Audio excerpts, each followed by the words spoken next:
Consider this, the U.S.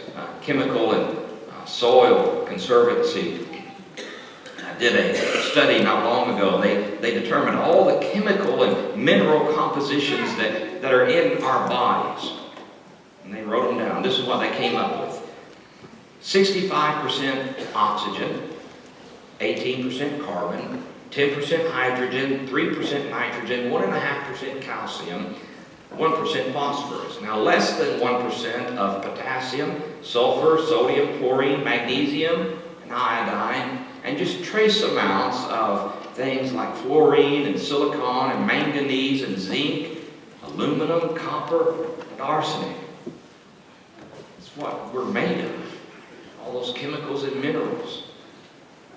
If you take all of those together, you go to the common market and you seek the very best price you can get for them, you'll get about $5. Disappointing, isn't it? I thought it would be at least a little bit more than that. $5 for all that makes up this body. But take a moment. Take a moment and be still. Be quiet. And feel and hear. And you'll discover something. If you place your hands on your wrist or around your neck, you'll feel this beating. You know what it is. It's your pulse soaring throughout your body. It is the thing that gives you life. I like the commercial the credit card company does. It goes something like this.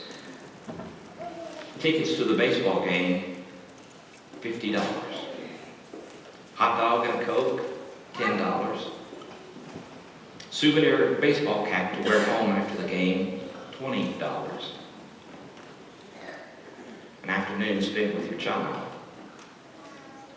priceless. Do you hear what Easter is about? That you're more than $5. You are priceless. It is about the power of life that takes the $5 worth of elements within us and makes us priceless. Priceless enough that God would send His Son for us. It is that power that gave you that pulse that sources throughout your body.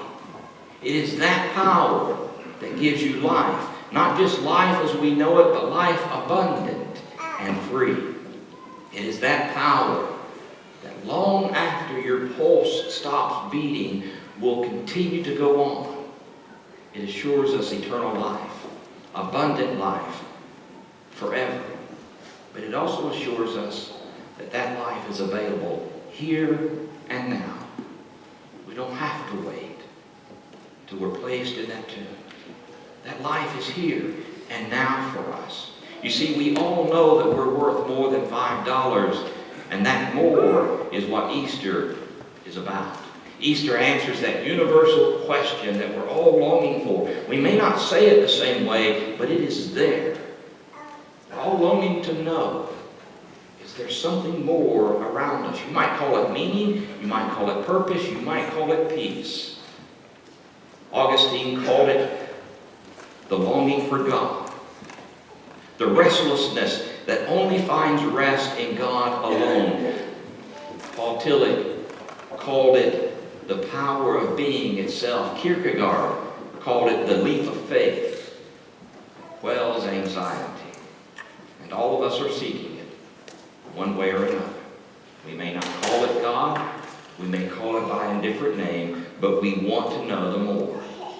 We want to know the more that Alina's mom was trying to get across to her.